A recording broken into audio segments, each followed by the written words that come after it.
My name is Natalie Brooks, and on the surface, my life looks flawless. I live in a sunlit penthouse that overlooks the Manhattan skyline, the kind of place that seems ripped straight out of a magazine. My mornings begin with silk brushing against my skin as I slip into tailored blouses, espresso machines humming in the background, and my phone buzzing with messages from clients who trust me to make million-dollar decisions. To most people, I am composed, powerful, untouchable. But the truth is, beneath the polished exterior, I carry scars no makeup can hide. Scars that don't always live on the skin. This morning, as I set my coffee cup down on the marble counter, my phone lit up with a message I never expected to see. A name I had buried deep in my memory, one that used to make my chest tighten until I could barely breathe. It was my sister. Her words were simple. "We need to talk. It's about him." The room tilted for a second. My manicured fingers gripped the counter until the sharp edge dug into my palm. Images rushed back. The metallic taste of blood in my mouth, the sharp pop of my shoulder dislocating, the disbelief in my sister's eyes as she chose her husband's side over mine. For years, I have kept this truth hidden from the world. My success, my strength, all of it was built on the ashes of that night. And now, it seems the past has come knocking again. I was 22 the night it happened. Young, a little naive, and still clinging to the belief that family was the one place where you were supposed to be safe.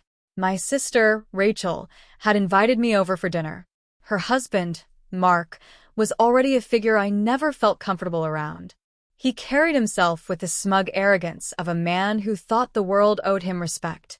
His eyes lingered too long, his jokes always cut a little too deep, and Rachel brushed it all off with a laugh. That night, the apartment smelled of garlic bread and red wine. I remember wearing a soft blue cardigan, the one my grandmother gave me before she passed. "It'll keep you warm when the world feels cold," she had said.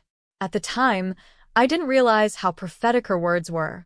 Dinner was loud, wine glasses clinking. I tried to smile, to play along, but the tension under my skin was hard to shake.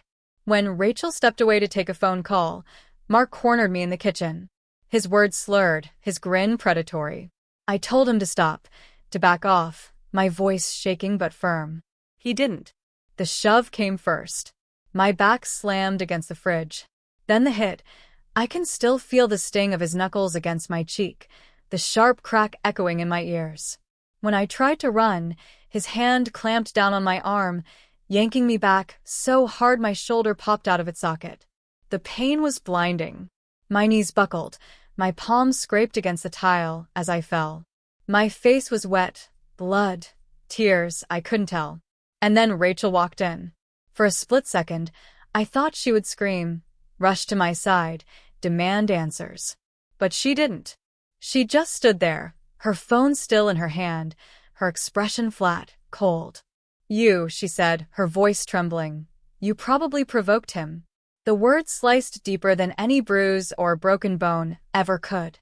That night, I realized something brutal. Family doesn't always mean safety. Sometimes, family is the knife in your back. I left her apartment without looking back, clutching my grandmother's cardigan around me like a shield. My face was bloody, my shoulder dislocated, but the deeper wound was inside me. The shattering of trust, the knowledge that my own sister chose him over me. And in that moment, through the haze of pain and betrayal, I made myself a promise. I would never need them again. The first weeks after that night felt like drowning. I moved into a tiny studio apartment in Queens with peeling wallpaper and a single window that barely let in light.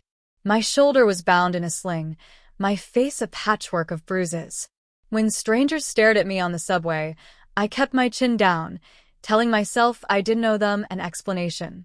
I had nothing but a duffel bag, my grandmother's cardigan, and a fierce determination to never crawl back. Bills piled up quickly. I worked at a coffee shop during the day, taking extra shifts whenever possible, and cleaned offices at night. My body ached constantly, but the exhaustion was a relief. It left less room for memories to haunt me.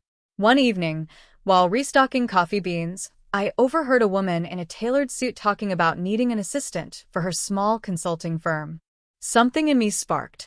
I wiped my hands on my apron, swallowed my fear, and walked over. "Excuse me," I said, my voice timid but steady. "I can type fast. I'm organized. I'll work harder than anyone you've met." Her name was Evelyn Hart, and, to my surprise, she didn't laugh me off.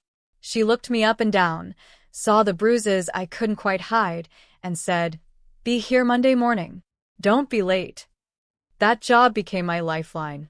Evelyn was tough, blunt, and expected excellence, but she also believed in me in a way no one else ever had.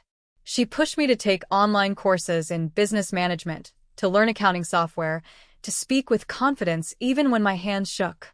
The nights were long. I'd come home past midnight, my fingers sore from typing, eyes heavy from studying. Some days I wanted to quit, but then I'd run my hand over the worn fabric of my grandmother's cardigan and hear her voice in my memory. "It'll keep you warm when the world feels cold." Slowly, things began to change. My first real victory came when Evelyn trusted me to handle a small client account. I stayed up 3 nights straight perfecting the presentation, and when the client signed, she handed me the check with a proud smile. "You've got grit, Natalie," she said. "That'll take you far." From there, the wins grew.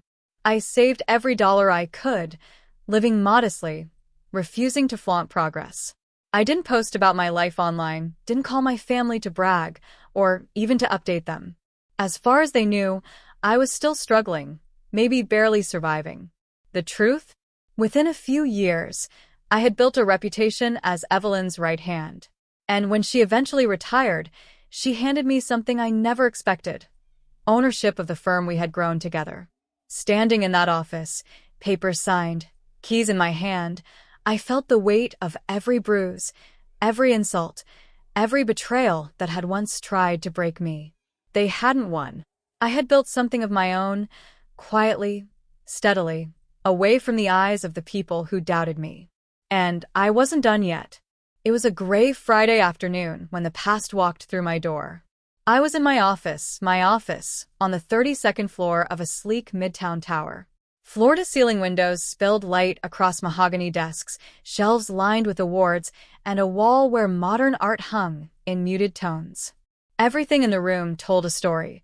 The books I had studied late into the night, the framed certificates of deals I had closed, even the crystal vase holding fresh lilies, a small indulgence I allowed myself each week. My assistant buzzed in. "Natalie, there's a woman here to see you. She says she's your sister." For a moment, my pulse faltered. I set down my pen, smoothed my blazer, and nodded. "Send her in." The door opened, and Rachel stepped inside. Her hair was thinner, her face drawn. Behind her, God help me, was Mark. His shoulders were still square, his smirk still familiar, though age had carved harsh lines into his face. "Natalie," Rachel began softly, her eyes darting around the office, taking in the space. "Wow, this place, it's beautiful." I didn't move from behind my desk. "What do you want, Rachel?" She twisted her hands, her wedding ring glinting under the lights. We've had some financial troubles. Mark lost his job. We thought, maybe you could help us out for a while." The audacity of it nearly made me laugh. Help them? After everything? Mark leaned back in the leather chair opposite me, his eyes sweeping the room with a mocking grin. "Guess the little barista made something of herself, huh?" The sound of his voice triggered a flash.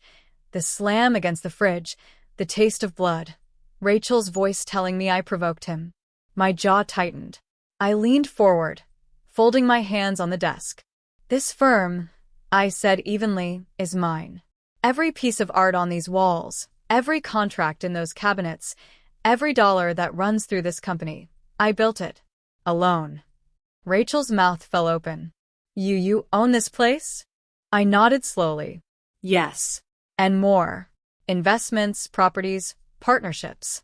The life you assumed I never had, the strength you thought I'd never find.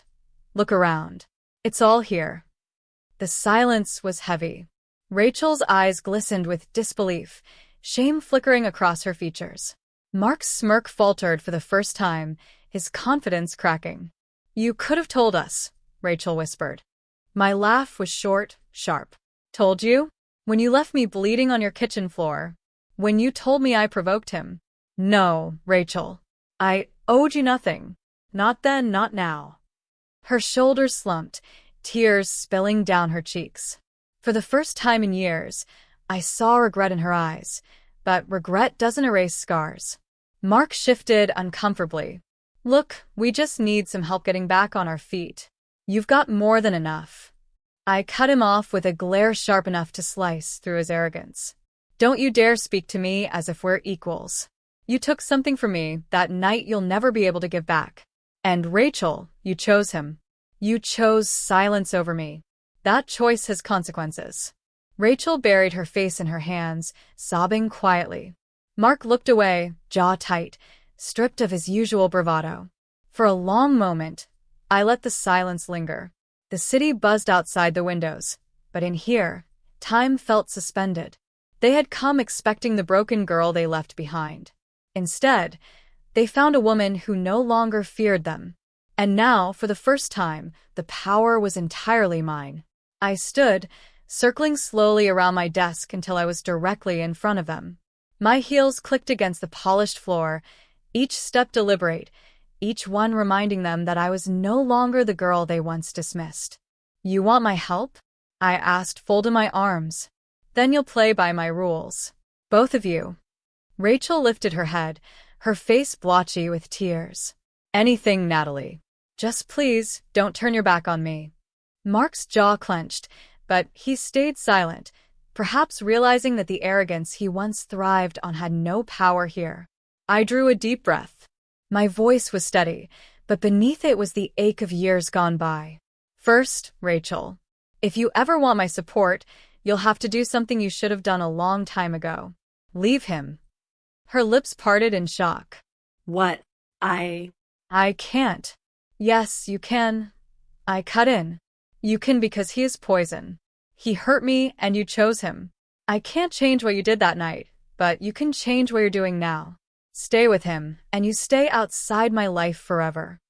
Her chin trembled, but she nodded faintly, her eyes darting toward the man sitting next to her. I turned my gaze to Mark. His smirk was gone. His eyes flickered with unease. And you, I said coldly, will never come near me again. Not my home, not my office, not my life. If you do, I will make sure every contact I have, every lawyer, every investor knows exactly what you are. You will not survive it. For once, he didn't argue. He just looked away, his face dark, his pride crumbling in silence. I stepped closer to Rachel, softening my tone but not my resolve. Second, if you want my help, you will rebuild your life, not live off mine. I will not hand you money. I'll set conditions. Therapy sessions, a job training program, something that makes you stand on your own 2 feet. I won't save you, Rachel, but I'll give you the tools to save yourself. Tears streamed down her face, her head bobbing in frantic agreement. Yes, I'll do it. I'll try. And finally, I added, reaching for the delicate chain around my neck, pulling out the small silver locket tucked beneath my blouse. Inside was a faded picture of my grandmother. This, her words, carried me through every dark moment. She told me never to let anyone silence me. That night you tried. But I found my voice again. Rachel stared at the locket, as though it were a relic from a world she had abandoned. I slipped it back under my blouse and straightened. So, here are the terms. Honesty, accountability, change. Break them, and you lose me forever. Honor them, and maybe we can begin to heal. The room was silent except for Rachel's quiet sobs. Mark shifted uncomfortably in his chair, the weight of defeat heavy on his shoulders. For the first time in years, I wasn't the broken girl bleeding on the kitchen floor. I was the woman holding the pen, the power, the choice. And I wasn't going to waste it. The weeks that followed were cautious, like walking on fractured glass. Rachel moved out of Mark's apartment. For the first time, she called me not to ask for money, but to tell me she had started therapy. Her voice shook when she admitted she felt lost, but there was a quiet determination beneath it, the same kind of spark I once carried when I decided to start over. Mark, true to his word, or maybe just afraid of mine, vanished from my orbit. No late-night calls, no attempts to find me. For once, silence was a gift. I watched Rachel stumble through the beginning of change. Some days she cried, some days she raged, but for the first time, she was facing the truth instead of burying it. I didn't offer her money, only guidance. I connected her with a career workshop, gave her books that once kept me company during my own nights of doubt. Whether she rose or fell was in her hands now. And for me, I found myself reflecting more than ever. One evening, I sat alone in my office, city lights glittering outside like scattered diamonds. I pulled the silver locket from beneath my blouse, holding it in my palm. My grandmother's voice echoed in my memory. "It'll keep you warm when the world feels cold." I smiled faintly. The cardigan she once gave me, frayed at the edges, still hung in my closet. I hadn't worn it in years, but I could never bring myself to throw it away. It was a reminder, not of weakness, but of survival. Looking back, the girl who walked out of Rachel's apartment that night, bloody face, shoulder dislocated, betrayed by her own sister, felt like a stranger. But she was also the foundation of the woman I had become. Without her pain, I would never have found my power. Family, I realized, isn't just blood. It's the people who believe in you when no one else does. For me, that was Evelyn. That was my grandmother's memory. And now, maybe, just maybe, Rachel could earn her place back in that circle. I slipped the locket back around my neck and stood, watching the city pulse with life. That night, I whispered to myself, almost like a vow. I was broken once, but now I am unshakable. And for the first time, those words didn't feel like armor. They felt like the truth.